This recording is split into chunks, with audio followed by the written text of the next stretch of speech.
ചുമരുണ്ടെങ്കിലേ ചിത്രം എഴുതാൻ പറ്റുമെന്ന് കേട്ടിട്ടില്ലേ? ആരോഗ്യമാണ് നമ്മുടെ എല്ലാവരുടെയും സമ്പത്ത്. പക്ഷെ എന്തുകൊണ്ടോ നമ്മളെല്ലാവരും പലപ്പോഴും പാടെ അവഗണിക്കുന്നതും നമ്മുടെ ഹെൽത്തിനെ തന്നെയാണ്. ഒരു ഇറ്റാലിയൻ പഴമൊഴിയുണ്ട്, നല്ല ആരോഗ്യമുള്ളവൻ ധനവാനാണ്, സമ്പന്നനാണ്, പക്ഷെ അയാൾ അത് അറിയുന്നില്ല. സത്യമാണ്. കണ്ണുള്ളപ്പോൾ കണ്ണിന്റെ കാഴ്ച അറിയില്ല, അല്ലെ കണ്ണില്ലാത്തപ്പോഴേ കണ്ണിന്റെ കാഴ്ച അറിയൂ എന്നൊരു പഴമൊഴിയുണ്ട് അല്ലേ. നമുക്ക് എല്ലാവർക്കും ഒരു ഓവർ കോൺഫിഡൻറ്റാ. നമുക്ക് ഒന്നും വരില്ല, എനിക്കൊന്നും വരില്ല, എനിക്ക് ആ സുഖം വരില്ല, എനിക്ക് ഈ സുഖം വരില്ല, ഞാൻ നല്ല ഹെൽത്തി ആണെന്നൊക്കെ. പക്ഷേ പലപ്പോഴും നമ്മളെ പല രോഗങ്ങളും ലൈഫ് സ്റ്റൈലിൻ്റെ ഭാഗമായിട്ടും ഒക്കെ പിടികൂടുന്നത് നമ്മൾ അറിയേയില്ല. നമ്മളത് അവഗണിക്കുന്നതുകൊണ്ടാണത്. അപ്പോൾ ഇന്ന് നമുക്കെല്ലാവർക്കും ആവശ്യമുള്ള നമ്മുടെ ആരോഗ്യത്തിലാണ് മാന്ത്രികത പ്രവർത്തിപ്പിക്കാൻ പോകുന്നത്. ഇന്ന് 4ാമത്തെ ഡേയിലേക്ക് കടന്നിരിക്കുകയാണ്. ഹെൽത്ത് എന്ന് പറഞ്ഞാൽ നമുക്ക് എല്ലാവർക്കും ഏറ്റവും ഏറ്റവും ഏറ്റവും ഇമ്പോർട്ടൻ്റ് ആയിട്ടുള്ള കാര്യമാണ്. അപ്പോൾ എന്താണ് ഹെൽത്തിൽ മാന്ത്രികത പ്രവർത്തിപ്പിച്ച് എങ്ങനെയാണ് നമ്മൾ ആരോഗ്യത്തോടെ ഇരിക്കുക എന്നുള്ളതാണ് ഇന്നത്തെ നമ്മുടെ ചാപ്റ്റർ. അപ്പോൾ ആരും മിസ് ചെയ്യരുത്. നിങ്ങളിൽ ആരെങ്കിലും ആദ്യമായിട്ടാണ് ഈ മാന്ത്രികം വീഡിയോ കാണുന്നതെങ്കിൽ മറ്റ് 3 ചാപ്റ്റർ 1ഉം 2ഉം 3ഉം എടുത്ത് കണ്ടതിന് ശേഷം ഇത് കാണുക കേട്ടോ. മാത്രമല്ല സബ്സ്ക്രൈബ് ചെയ്യാൻ മറക്കരുത്. പ്രിയ സുഹൃത്തുക്കൾ, ഇത് പ്രാക്ടീസ് ചെയ്ത് തുടങ്ങിയിട്ടുണ്ടാവും, നോട്ട് എഴുതി തുടങ്ങിയിട്ടുണ്ടാവും, ഓരോ കാര്യങ്ങളും മാന്ത്രിക കല്ല് പരിശീലിക്കുന്നുണ്ടാവും, നമ്മുടെ ബന്ധങ്ങൾ കുറെ കൂടി ഊഷ്മളമാക്കാനുള്ള പ്രാക്ടീസ് തുടങ്ങിയിട്ടുണ്ടാവും. എല്ലാവരും ഹാപ്പി ആയിട്ടിരിക്കുന്നു വിചാരിക്കുന്നു. ഇന്ന് നമ്മൾ നമ്മുടെ കൃതജ്ഞത കൊണ്ട് നമ്മുടെ ആരോഗ്യത്തെ പൂർണ്ണമായിട്ടും വീണ്ടെടുക്കാൻ പോവുകയാണ്. നിങ്ങളുടെ ആരോഗ്യത്തിൽ നിങ്ങൾ കൃതജ്ഞത ഉള്ളവരാണെങ്കിൽ കൂടുതൽ മെച്ചപ്പെട്ട ആരോഗ്യം നിങ്ങൾക്കത് ഉറപ്പുവരുത്തും. അതോടൊപ്പം നിങ്ങളുടെ ഉള്ളിലെ പിരിമുറുക്കങ്ങളും സംഘർഷങ്ങളും ഇല്ലാതാക്കാനും നിരവധി അസുഖങ്ങളുടെ മൂലകാരണം സംഘർഷങ്ങളും പിരിമുറുക്കങ്ങളുമാണെന്ന് ശാസ്ത്രീയമായി ഗവേഷണ പഠനങ്ങൾ തെളിയിച്ചിട്ടുണ്ട്. കൃതജ്ഞത പരിശീലിക്കുന്നവർ പെട്ടെന്ന് സുഖം പ്രാപിക്കുന്നതായും 7 വർഷം കൂടുതൽ ജീവിക്കുന്നതായും പഠനങ്ങൾ കണക്കാക്കുന്നു. അപ്പോൾ നമ്മൾ നമ്മുടെ ഓരോ ഭാഗങ്ങളോട്, നമ്മുടെ ഓരോ ഇന്റേണൽ ഓർഗൻസിനോട്, പുറമേയുള്ള അവയവങ്ങളോടൊക്കെ നമ്മൾ നന്ദി പറയാൻ പോവുക. ഇതുവരെ നമ്മൾ അങ്ങനെയൊന്നും പ്രാക്ടീസ് ചെയ്തിട്ടേ ഉണ്ടാവില്ല, മൈൻഡ് ചെയ്യാറുണ്ടാവില്ല. നമ്മുടെ കാലിനെയായാലും കണ്ണിനെയായാലും കേൾവിനെയായാലും ഒന്ന് നഷ്ടപ്പെടുമ്പോഴാണ് അതിൻ്റെ വേദന അറിയുക അല്ലേ. ഞാൻ എന്തുമാത്രം കൃതജ്ഞത ഉണ്ടെന്ന് അറിയോ എനിക്ക്. കാരണം ബ്രസ്റ്റ് ക്യാൻസർ വന്നിട്ടും 3rd സ്റ്റേജ് കഴിഞ്ഞിട്ടും കുറച്ച് സ്പ്രെഡിങ് ഉണ്ടായിട്ടും എൻ്റെ ബ്രസ്റ്റ് റിമൂവ് ചെയ്യേണ്ടി വന്നില്ലല്ലോ. ദൈവമേ നന്ദി, നന്ദി, നന്ദി. അതുപോലെ നമുക്ക് ഓരോ കാര്യങ്ങളോടും നന്ദി പറയാനുണ്ടാവും. അപ്പോൾ നമ്മൾ ഇന്ന് എവിടുന്നാ തുടങ്ങുക? നമുക്ക് നമ്മുടെ കാലിൽ നിന്ന് തന്നെ തുടങ്ങാം അല്ലേ. നിങ്ങളുടെ കാലുകളെയും പാദങ്ങളെയും പറ്റി ചിന്തിക്കുക. അവയാണ് നിങ്ങളുടെ ജീവിതത്തിലെ പ്രധാന ചലന രൂപം. നിങ്ങളുടെ കാലുകൾ കൊണ്ടുള്ള എല്ലാ ഉപയോഗത്തെ പറ്റിയും ചിന്തിക്കുക. നിൽക്കാനും ഇരിക്കാനും ബാലൻസ് ചെയ്യാനും വ്യായാമം ചെയ്യാനും ഓടാനും ചാടാനും ഡാൻസ് ചെയ്യാനും എല്ലാറ്റിനും പുറമെ നടക്കുക എന്ന അത്ഭുതം കാലുകളാണ് ചെയ്യുന്നത്. നിങ്ങളുടെ കാലുകളും പാദങ്ങളും നിങ്ങളെ തെരുവുകളിലൂടെ നടക്കാനും കടകളിൽ കയറി ഇറങ്ങാനും എയർപോർട്ടിലും ബീച്ചിലും എവിടെയൊക്കെ നമുക്ക് പോകണമെങ്കിലും നമ്മുടെ കാലമൊക്കെ ആയിരിക്കണം. ചെറിയൊരു മുട്ടുവേദന വന്നാൽ മതി, നമുക്ക് വയ്യാതാവും, പിന്നെ നമുക്ക് മടിയായിരിക്കും എവിടെയും പോകാൻ. അപ്പോൾ നമ്മുടെ പ്രിയപ്പെട്ട കാൽപാദങ്ങൾക്ക് തൊട്ടുകൊണ്ട് നമുക്ക് നന്ദി പറയാം. എന്നെ താങ്ങി നിർത്തുന്നതിന്, എന്നെ എഴുന്നേറ്റ് നടപ്പിക്കുന്നതിന്, എനിക്കിഷ്ടമുള്ള പോലെ ചലിക്കാൻ പറ്റുന്നതിന് നന്ദി, നന്ദി, നന്ദി. ഇത് ഒരു ബുക്കിൽ എടുത്തിട്ട്, നമ്മൾ എഴുതുന്ന ബുക്കില്ലേ, അതിലെഴുതുക. ആദ്യം കാലിന് നന്ദി പറഞ്ഞ് തുടങ്ങുകയാണ്. നിങ്ങളുടെ കൈകളെയും കൈപ്പത്തികളെയും പറ്റി ചിന്തിക്കുക.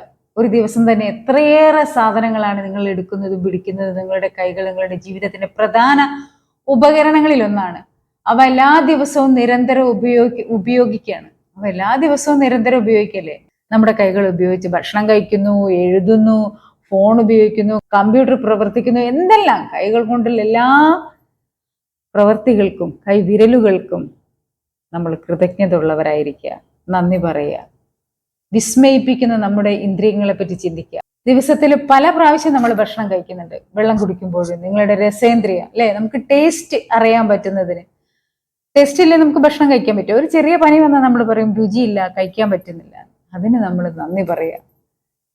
വെള്ളം കുടിക്കുമ്പോൾ പോലും ചെറിയ രുചി അറിയുന്നുണ്ടെങ്കിൽ തീർച്ചയായിട്ടും നന്ദി പറയുക. നമുക്കുള്ള കേൾവി ശക്തി, അതിനെ നമ്മൾ നന്ദി പറയുക. നമുക്കത് കേൾക്കാൻ പറ്റുന്നുണ്ട്. നമ്മുടെ പ്രിയപ്പെട്ടവരുടെ ശബ്ദം നമുക്ക് ആശയവിനിമയം നടത്താനെല്ലാം. പിന്നെ നമുക്ക് കാണാൻ പറ്റുന്നത് ഈ മനോഹരമായ ഭൂമി, നമ്മുടെ പ്രിയപ്പെട്ടവരെ എല്ലാവരെയും കാണാൻ പറ്റുന്നുണ്ട്. സുഗന്ധം, പൂക്കളുടെ സുഗന്ധം, നല്ല നല്ല സ്മെല്ല് നമുക്കത് അനുഭവിക്കാൻ പറ്റുന്നുണ്ട്. അതിന് നമ്മൾ നന്ദി പറഞ്ഞേ മതിയാവൂ. സ്പർശനം, നമ്മളെ പ്രിയപ്പെട്ടവരെ സ്നേഹം പങ്കുവെക്കാനും എല്ലാറ്റിനും നമ്മളെ സ്പർശനം നമുക്ക് അനുഭവിക്കാൻ പറ്റുന്നുണ്ടെങ്കിൽ അത് നമ്മൾ നന്ദി പറഞ്ഞേ പറ്റുള്ളൂ. പിന്നെ ചൂട്, തണുപ്പ് എല്ലാം നമുക്ക് അറിയാൻ പറ്റുന്നില്ലേ, അതിനെല്ലാം നമ്മൾ നന്ദി പറയണം. നമ്മുടെ തലച്ചോറിന്റെ പ്രവർത്തനത്തെ പറ്റി ചിന്തിച്ചാലോ, എണ്ണിയാലും തീരാത്തത്തെ നന്ദി പറയാനുണ്ടാവും. അങ്ങനെ ഓരോ അവയവങ്ങളോടും, നമ്മുടെ ഹാർട്ടിനോട് നന്നായിട്ട് പമ്പ് ചെയ്യുന്നതിന്, രക്തം ശുദ്ധീകരിച്ച് എല്ലായിടങ്ങളിലേക്കും എത്തിക്കുന്നതിന് നമ്മുടെ വെയിനുകളോട്, നമ്മുടെ ശരീരത്തിലെ ഓരോ കോശങ്ങളോട്, നാഡി ഞരമ്പുകളോട്, ശരീരത്തിലെ എല്ലാ എല്ലുകളോടും എല്ലാറ്റിനും എപ്പോഴും കൃതജ്ഞതയുള്ളവരായിരിക്കുക, നന്ദി പറയുക.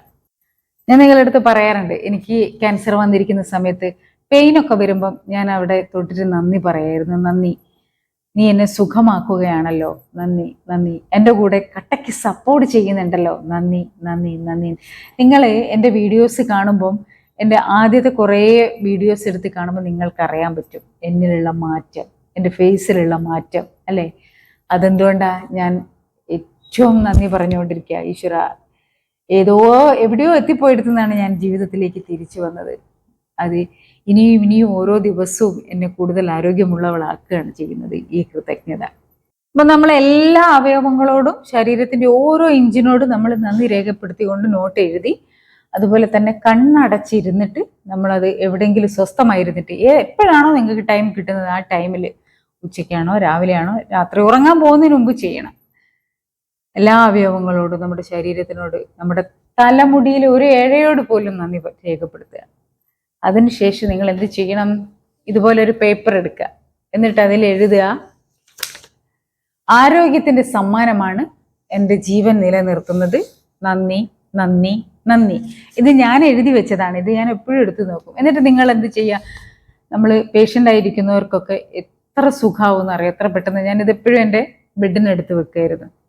ഇത് ദിവസത്തിൽ ഒരു 3 പ്രാവശ്യമെങ്കിലും കാണത്തക്ക രീതിയിൽ, ആരോഗ്യത്തിന്റെ സമ്മാനമാണ് എൻ്റെ ജീവൻ നിലനിർത്തുന്നത്, നന്ദി നന്ദി നന്ദി. ഇത്രയും കാര്യങ്ങളാണ് ഇന്ന് 4ാമത്തെ ദിവസം പ്രാക്ടീസ് ചെയ്യേണ്ടത്. അപ്പോൾ ആദ്യം എന്തൊക്കെ ചെയ്യണം?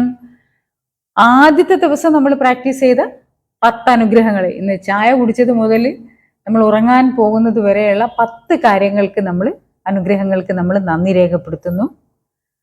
അത് കഴിഞ്ഞിട്ടാണ് നമ്മൾ പിന്നെ ഇത് നമ്മുടെ ഹെൽത്തിന്റെ കാര്യം, അതും കഴിഞ്ഞിട്ട് ചെയ്യേണ്ടത് എന്താണ്? മറന്നു പോവാതെ റിപ്പീറ്റ് ചെയ്യേണ്ടത് നമ്മുടെ മാന്ത്രിക കല്ല്, ഉള്ളം കയ്യിൽ വെക്കാവുന്ന നമ്മുടെ മുത്തോ കല്ലോ എന്താണോ നിങ്ങൾ എടുത്തിരിക്കുന്നത്, അതെടുത്തിട്ട് ഏറ്റവും കൂടുതൽ നിങ്ങൾക്ക് ഇന്ന് സന്തോഷമുളവാക്കിയ, നന്ദി പറയാൻ തോന്നുന്ന 3 കാര്യത്തിന് നന്ദി പറയാം. എന്നിട്ട് ഉറങ്ങാൻ കിടക്കുമ്പോൾ, ദൈവമേ എനിക്ക് ജീവനുണ്ടല്ലോ, എന്തെല്ലാം പ്രശ്നങ്ങൾ വന്നിട്ടും അസുഖങ്ങൾ വന്നിട്ടും ഞാൻ ജീവനോടെ ഇരിക്കുന്നല്ലോ. ഇതുവരെ നമ്മൾ അതിന് നന്ദി പറഞ്ഞിട്ടുണ്ടോ എന്ന് എനിക്കറിയില്ല. പലപ്പോഴും നമ്മൾ വിട്ടുപോകുന്നൊരു കാര്യമുണ്ട്, എൻ്റെ ഈ അവയവത്തെ ഇഷ്ടമല്ല, അല്ലെങ്കിൽ ആ അവയവത്തെ എനിക്ക് ഇഷ്ടമല്ല എന്നൊക്കെ പറയുന്നവരുണ്ട്.